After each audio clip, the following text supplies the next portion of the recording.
All right. Says that I'm live. We're going to hope that's true. So, hi everyone. I'm waiting for Zoom to finish its thing. So let me know that I am actually live. Oh, okay. It didn't include the title of my video. Why would Facebook ask me for the title of a video and then not include it in the post? Gotta love yourself some Facebook. Let me just type it in real quick.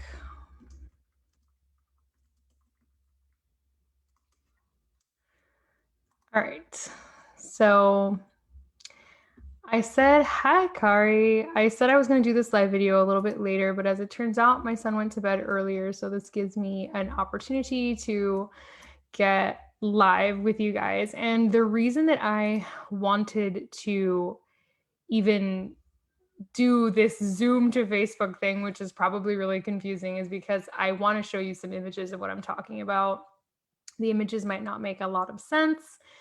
But they are important to understanding how we follow energy when it comes to something like human design. So that's why I decided to do this. So I'm going to give a few seconds for people to find this live, since I did announce that it was going to be a little bit later. And if you're hopping on, please say hi. And if you're watching the replay, also let me know.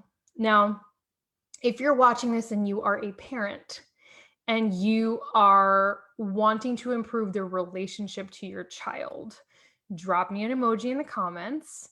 I know that for me, parenting has been a very challenging journey. I did not feel like a natural parent when I became a parent. I felt really exhausted all of the time. I felt deficient a lot. Insufficient, and it really required a lot of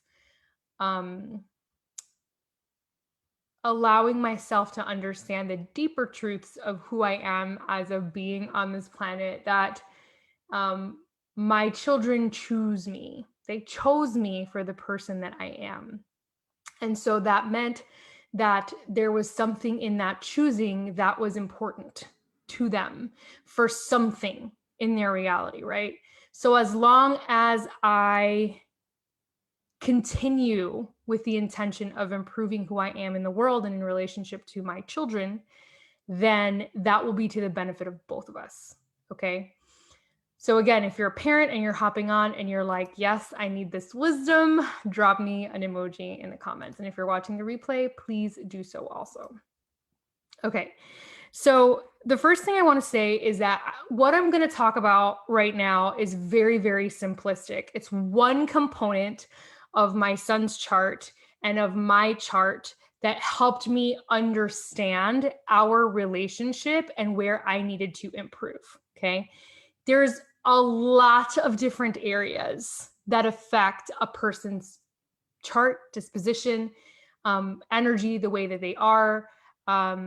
I am someone who I like to combine my astrology knowledge and my human design knowledge together when I look at someone's chart. This is why intensives are like the thing that I prefer to do. It's my 90-minute session, because this gives me both charts and I get to overlap them and really show people how these things work together, to give them even more information. So I'm really into comparing charts and synthesizing charts. So something that I've really started looking at is this, like comparing my human design chart with my son's or my husband's, and then looking at, okay, whenever I'm struggling in a specific area in relationship to that person, where can I find an explanation or a reason for what's going on? And then how do I bridge that gap with whatever I have available to me? Okay, so this is something that I have been doing personally. And it just occurred to me that the very same intensive I offer people one-on-one, which is like, I can do your natal and your human design. I can also do it for two people. So if you're like, I want to do my human design, I want to do my child's, or I want to do my partner's, then I can also do that. And that would work very much the same way. So I'm going to share my screen real quick. And in the sharing of my screen, I'm going to show you what these human design charts look like. I'm going to show you mine, and then I'm going to show you my son's. Now, I'm going to be doing a whole video that I will make public soon that talks about in very simple terms, the four main human design types, what their strategies are, what their authorities are, very simple terms. Okay. So that you guys can have a little bit more understanding of this. And I'll make that announcement when I finish filming that and putting that together. So a lot of what I might say might not be really familiar to you, might feel like a foreign language, might feel weird. But I just want you guys to know that I am producing material to kind of further the education on this, because I consider it to be such an important tool in understanding our energetic or divine designs on the planet. I mean, it has blown me away in what it has personally taught me. So that's the first thing.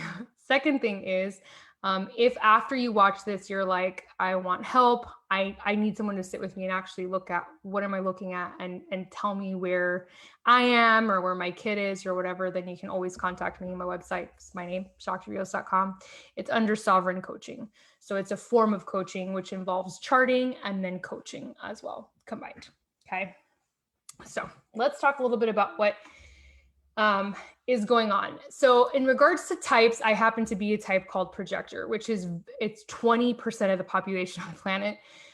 It is not the most prolific type on the planet. The most prolific type is a type called the generator, which is about 70% of humans on the planet. They are energy beings, generators, so they operate in a very different way than non-energy types, of which I am a part. And so what's interesting about my household is that myself, my husband, and my son are all projectors. We're all the same type. And not only are we the same type, my husband and I share the same type, the same profile, and the same centers. I'm going to show you the centers in a second, the same defined centers. My husband and I share that. My son and I share almost the exact same centers.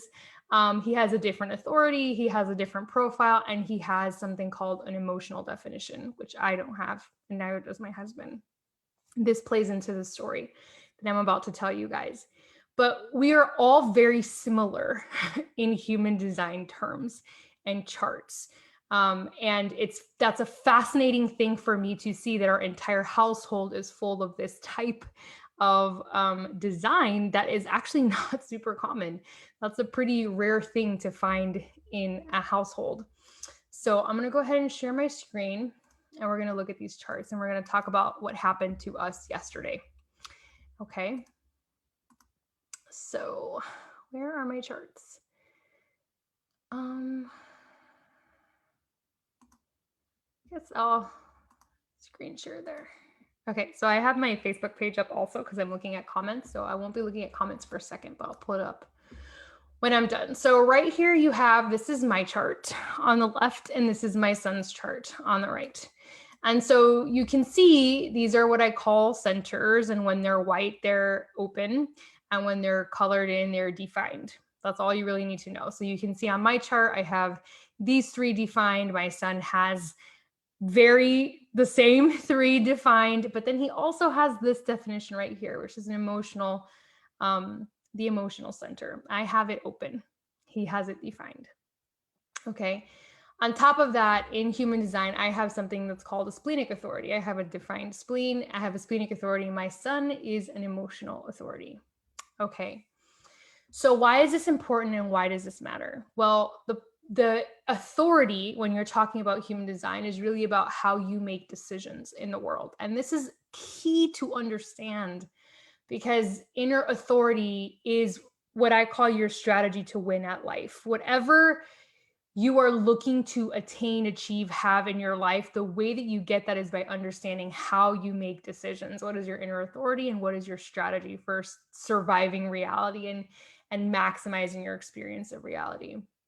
And so this is also really important when it comes to relationship, because if you happen to be someone that makes a decision one way, and you're either partnered with or have children with that tend to make decisions a different way, you can already see the opportunity for contention and strife just in this basic terms that I am putting this. Yes, like you can see where there's going to be a problem if you are really set in making decisions one way, and then you have this other person who's very different. So in this case, my husband and I are both splenic authority projectors.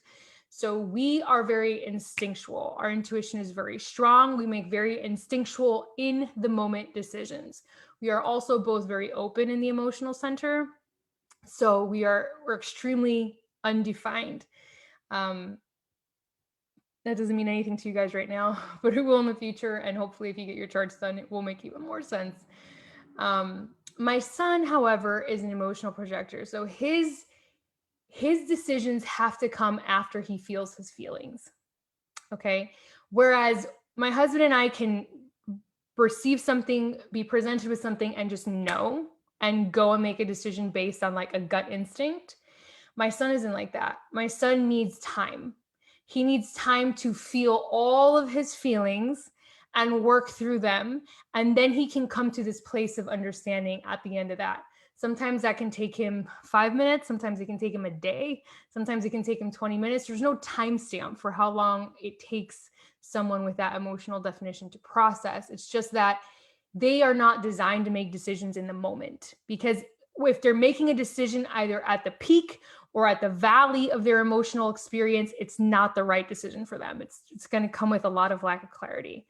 So they need to pass that wave, those ripples of emotion, before they make a decision. Okay. And that is very evident in his chart. So again, there's a ton of parts of this chart. As you can see, there's all these numbers. These are called gates. There's all these lines. These are called channels.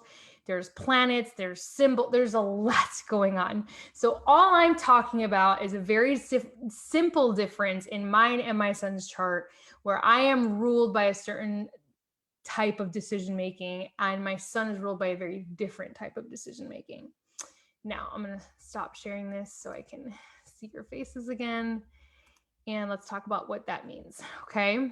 I'm already intrigued, Dan. Yes, this is fascinating. This is such a fascinating thing. Okay. So here is the thing about these charts, right? And about the difference.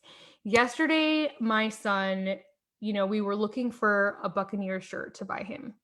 As you know, Buccaneers won the Super Bowl, and it was amazing. It's the first time that in the city of the Super Bowl, that team wins the Super Bowl. It's a big deal. For whatever reason, my son loves the Buccaneers. He's like really into pirates. Like that's his thing. So we were like, we're going to find you a shirt. We went to a couple shops. We couldn't find anything in his size. And we're like, you know what? We'll keep looking. And we went home and he was mad. I mean, so mad. Now, another facet that I know about my son is that he happens to be a triple fire sign. So what that means is his sun sign is a fire sign, his ascendant or rising sign, this is astrology terms, is a fire sign, and his moon is a fire sign. When he feels an emotion, it is a huge emotion. It's not just like a tiny emotion. So when he has joy, it's huge and it's infectious. And when he has anger, it is earth-shattering, and it often leads to physical punching, kicking. He has a very hard time navigating his feelings because they're so strong. And on top of that, he has this emotional authority and he has this emotional definition, this consistent access to that emotional solar plexus, which is where he makes decisions from, right? So I know this about him, right? So in the past, before I really paid attention to the dynamic of our designs, I would have said a lot of like, take a breather, go to your room and just like chill out, and we'll talk when this is done. Why? Because that's how I, as a non-emotional authority, handles difficult situations. I handle them by, it's not that I don't want to make his emotions important. It's that I don't see it that way. So I'm like, well, obviously you just need to like cool down and then we'll talk, right? But I now understand what he needs is to learn how to be with his emotions, because he really doesn't get how intense they are or how to classify them, right? And so knowing that that's not who I am, I'm like, okay, I want to respond this way to him because I'm non-emotional, but he is. So I need to create a space for him to understand his emotionality and to be with that so he can make a decision at the end of that feels better than what he's feeling right now. Okay. So I sat with him in his bed and we started to talk, and he started to say a lot of things. He's 5. He doesn't really have a lot of language for what he feels. He just is like, duh, duh. He's just like moving his body and using his body to get this stuff out. And I'm just sitting on his bed. And at one point he gets up and he like goes and he grabs a stuffed animal and he comes into the bed and he's like petting the stuffed animal. And I'm like, okay, he's looking for a way to get comfort because he's noticing that he has these feelings and they're really intense. And so then I'm like, you want to take some deep breaths? And he's like, okay. So he takes some deep breaths and then he starts telling me, no, it's because the anger just feels like this ball in my brain. And then it stops me from being happy. He literally said that. And I said, okay, do you want to work on making that ball smaller and smaller and smaller inside of your mind so that you can then like figure out how you feel and what you want to do after this? And he's like, okay. So he closed his eyes and he's like following this visualization. I'm guiding him towards like experiencing a smaller version of his anger so that he can manage it. Because right now it's so big. He's telling me, I don't know how to manage this, right? So he gets it down to a size where it's like manageable for him. And he opens his eyes and he's like, okay, I'm just frustrated. I'm like, yeah, okay, that's good. That's a much more manageable emotion than like screaming, raging mad. And then he gets up and he's like, yeah, I'm just so mad. And he goes over to his dad because one of the things that had happened was his dad was really trying to find him this shirt. And he was just really belligerent with his dad and rude and was like hitting him, which is not acceptable behavior. And I explained that to him. It's okay to feel your feelings, but it's not okay to hit or hurt other people because you have a feeling, right? That's not okay.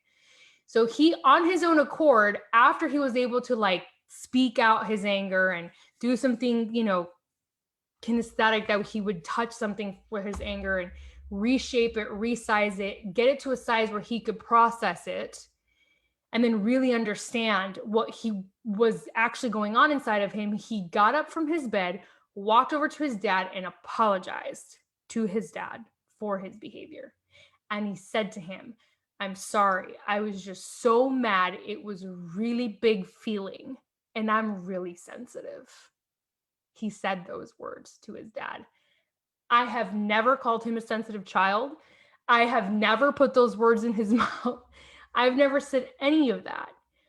But because he was able to be facilitated in the process of handling that emotion, he has a lot of emotional clarity. That's the thing about being a defined emotional being. When you have that definition in your emotional center, you have so much wisdom and clarity about how you feel.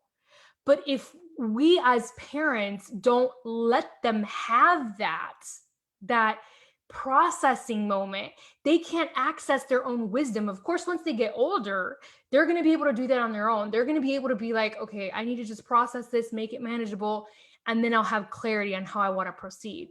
But when they're kids and they're still trying to figure out that language, they don't understand what they're reaching for. They just are like all over, right?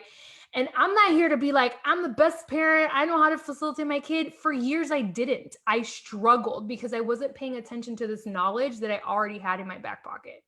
I wasn't really honoring it. I wasn't living it. I wasn't displaying it. I was just like, oh, it's a thing, right?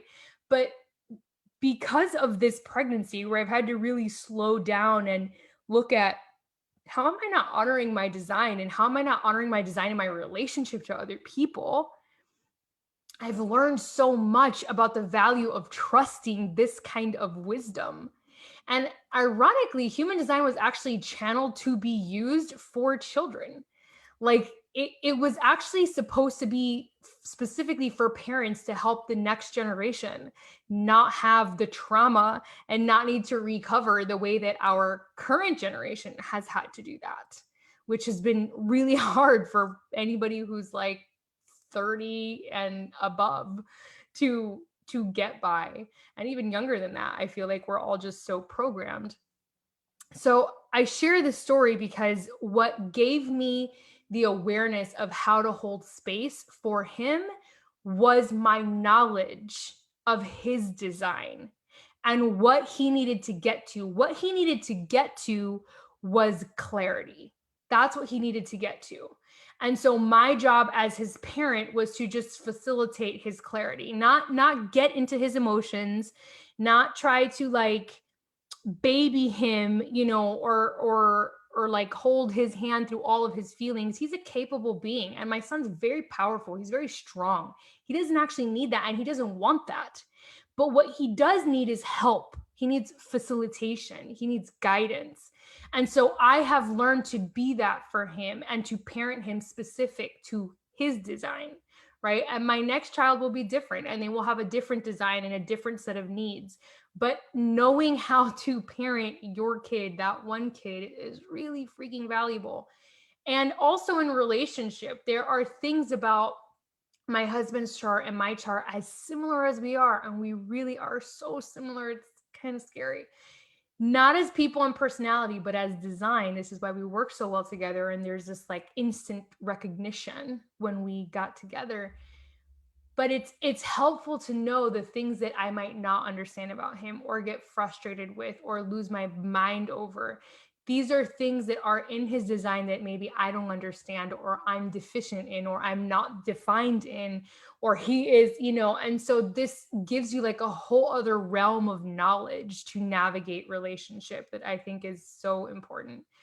And my personal goal as a parent is not to protect my child from everything, even though I want to, of course, is not to, never make a mistake as a parent. It's simply to be the kind of parent that leaves a legacy of self-empowerment to her kids, that my kids will grow up and know that they can be with themselves, they can honor themselves as they were designed without feeling any guilt or shame, or, without questioning themselves, and that inner wisdom that every single one of us is born with when we are really living in alignment with who we came here to be. And I see now, after that experience I had with him yesterday, the power of helping a design get to their end goal. Like, for example, for a splenic authority, our goal is really to get to truth. Like we need truth, and we need it in the moment. We get that hit and we need to get to the truth, right? For an emotional definition, emotional authority, inner authority, they need clarity. They need to get to clarity, and they need to get there through their feelings. So another example of that is one of my clients who is not a projector. She's a manifesting generator, but she has that emotional definition. And so I told her, I'm like, you can't impulsively buy things. You can't shop for things just because they're on sale. You can't sign up for trainings or follow the next thing simply because you feel the hype around it. Your design is telling you you need to wait. You need to wait to process that feeling, and then you can make a decision when you're out of the ripple of emotion. This made a ton of sense to her, because this is someone who was just like, buying all these trainings all the time. She's an entrepreneur, and she's constantly going training after training. She doesn't even finish them. She's overwhelmed all the time. And I'm like, it's too much. You're making decisions in the middle of your emotional wave. You need to wait, and then you can make a decision. So this is how my kid operates also. And so imagine having this awareness now, like as a small child, how different your life would be as an adult when you understand that's how you make decisions best. And you can just ride out your wave and then make a decision, right? And so every type has a different way of making decisions. They have different inner authorities. They have different, but this is the blessing of this work. And I just wanted to share a practical, like real-time story of how it's affected my own life as a parent, but also how it can affect so many other areas of life and reality too. So hopefully this was really insightful and inspiring to you. And again, I if you go to my site, you're going to see under intensive, it says, both your natal chart and your human design chart, but I could also very easily do 2 different charts. So if you wanted to just do like yours and your child, or yours and your spouse, we can do that as well. And then there's a single charting, which is just for one chart. So if you just want to get yours done, or you just want to get your child's done, that's also an option for you guys as well.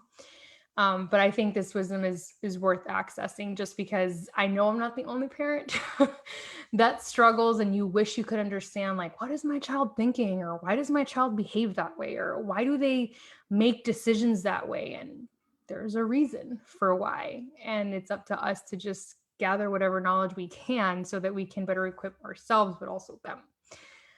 All right. So I don't see any questions on here. I see a lot of, whoa, this is crazy. It is crazy. um, this is pretty wild that it can affect your life like this. But if you watching this afterwards and you do have a question and you want to post them in the comments, I'll answer. Of course, as always, if you don't feel comfortable asking a question there because it's public, you can send me a message. I don't have Messenger on my phone, so it might take me a little bit to get back to your question, but I'm happy to answer questions in Messenger as well. And again, if you just want to go look at charts for yourself and sign up for that, you can go to my site, shaktireels.com, under Sovereign Coaching, and I will have all the options outlined for you guys.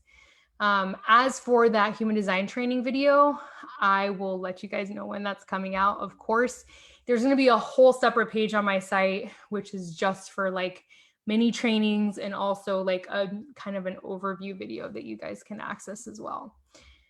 All right, my friends. Hope you love this. Wishing you an amazing start to your week. Happy Sunday, soon to be Monday. I love you guys so much. Stay golden.